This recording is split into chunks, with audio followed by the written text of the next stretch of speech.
Judeo-Christian Krishnamurti is complete and utter badass. He was an Indian philosopher, I guess you could say. He was just practical. He wasn't into like the woo spiritualness that you might find in kind of Indian spirituality and some of the Asian cultures. I mean, all cultures, all religions, you could say. He was more just like, it was a very stoic, influenced, kind of like practical, everything's in your mind, everything's a figment of your imagination, you have control, etc., right? So this quote from him is really good. Let's talk about it. It is no measure of health to be well adjusted to a profoundly sick society.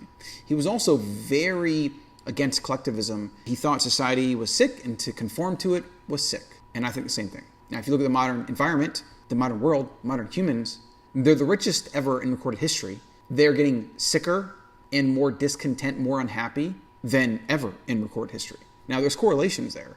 And I call it the mismatch. If you understand the ancestral perspective of where ancestors came from, how we live today, and how that's completely mismatched, it explains all these things. But then you also have the influences of social media and porn and other dopamine-driven behaviors that we can get on demand that our ancestors would have had to work for. That's why we have very strong urges to do certain things, because if we didn't, we would have died out a long time ago. So Mother Nature had to almost overprogram us to go out and get them. We have to have strong sexual desires or we're not going to have sex and have kids and our species is going to die off. That's not a very good evolutionary strategy. We're going to have to be really hungry at times and really crave calorie-dense, energy-dense foods because they're the most conducive for survival. So we have to go hunt, which is hard. We have to go find honey, which is rare. And we have to get stung as we pull honey out of the beehive and we're ravenous over it. There's some really good videos on YouTube of Bushmen getting honey. Very fascinating stuff. And this is just what Mother Nature had to do. That's how we moved to the top of the food chain.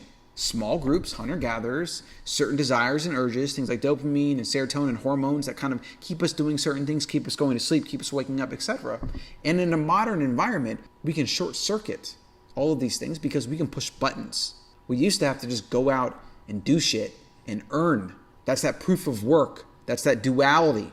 We don't have to do that anymore. We get things on demand. Now, of course, our brain thinks we're having sex when it's porn, for example, but it doesn't really know the difference. We might intuitively grasp the difference, we can know, but deep down, like subconsciously, our reptilian brain does not know the difference.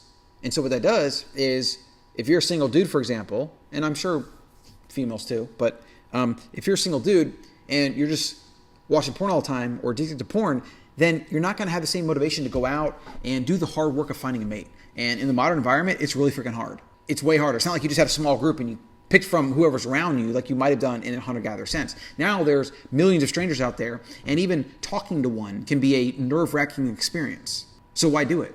Your biology thinks it's getting laid all the time. It's watching porn. Why even go out? Why do it? That's just one example. Same thing with very calorie-rich, energy-rich foods. You eat it, and your brain lights up with reward centers, and it wants more of it because energy is survival when you live as a hunter-gatherer. In a modern environment, energy is a death sentence if it's too much energy for too long a period of time, which is why we see obesity rates, heart disease, cancer, all these things literally skyrocketing. So I want to help my fellow humans. That's why my brand is Better Human. I want better humans to lead other humans and show them by example, monkey see, monkey do, because that's how humans do anything. We follow people. And you do have some trendsetters, and you do have trendsetters, and you do have martyrs, and you do have revolutionaries. You have people that are the 1 in a billion person that can do things and change society and culture. But generally these things happen very slowly, one person at a time. And then eventually there's kind of a cultural shift. And then we go through these oscillations, these ups and downs. Like maybe the next phase of modern environment will be like, it'll be totally taboo to eat processed food. And all the food companies will have to change everything they offer because you just can't do it anymore. And there'll be a lot of shame built into culture. Being fat will be shameful, whatever. But I don't think it's going to happen. I think it's actually the opposite. I think if anything, because there's so many overweight, sick people, they're going to start trying to shame and conform those of us that aren't. And you already see that. The pushback of fat shaming, which probably was a good thing 30, 40, 50 years ago. In some cultures, it's very blatant. If you gain some weight, they'll tell you you're getting fat.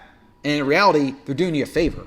And now in this don't hurt my feelings culture, it's the reverse effect. You don't have nobody calling you out on your bullshit. You have nobody mentioning that maybe you look a little bit heavier, maybe you should consider that and stop eating so much damn food and maybe get out and exercise. That is not nice. That might hurt your feelings in utter BS like that. This is the modern culture we live in. And it's why the importance of individualism and you doing you becoming the best you can be is more important than ever. This just highlights the importance of thinking and living for yourself. You can live for other people, but You should do so in a way where you're living to help other people. You're not living for other people. Meaning, and there's a difference here, you're not living in a way that makes other people comfortable and happy and like you fit into a little box. That's bullshit. I'm saying you should build your own box and your own standards and live in that and do what you need to do. Do what you want to do. Become who you're destined to be and who you want to be. And if people don't like it, then that's whatever. Too bad. Find somebody else. That's not your problem. Then you give value out and you help others and you lead by example. That's what the Better Human's all about. That's what my philosophy is about. That's what you could say. There's some good quotes about this. Like Emerson said, the greatest accomplishment is being who you are in a world that's constantly trying to make you something else. And I'm paraphrasing that, of course. It's the best thing you can do in the modern environment. Like you can make $1 billion and maybe change the world and do something crazy like that. Like sure, but for most people, just becoming a truly unique individual and then finding something where you can contribute value to Earth, to the planet, to humanity, and then doing that, and then keep living your truth, that's the actual best thing you can do. Because most of us aren't going to have the chance to have a bunch of money and resources and fame or whatever and use that for good. And honestly, a lot of people that have money and fame, they don't use it for good. And it's more of just like a narcissistic shit show. But and some do, not all of them. And a lot give back, but they just like give money to charities. Most of these charities are corrupt. Most of the money doesn't even go to the people in need. And it's just like they give the money to make themselves feel better. Like that's that. I mean, personally, if I had $1 billion, I'd be building shit. I'd be educating people and stuff. Like I'd be getting people involved. I'd be like, you want this, you got to earn it. You got to do something for it. I'm not just going to give you charity that's going to keep you in poverty. Like let's get you out of poverty. Let's teach you the skills you need. So on and so forth. I could rant on like this forever. You got to be who you are. That's the most important thing. Be who you are and understand truly who you are, not who you think you are. Not just what you've done or what your parents tell you you are or how they raised you or what your friends consider you or what they tell you. You got to go and discover that. You got to peel back all the layers, all that indoctrination, all that propaganda, all those things, those routines, those habits, those comfortabilities, those things that you think you are. You're probably not. And you probably could do something amazing. And you could be destined for greatness. I mean, I think almost everybody could be destined for greatness in some way if they figured out what that way is and if they did the work to uncover it.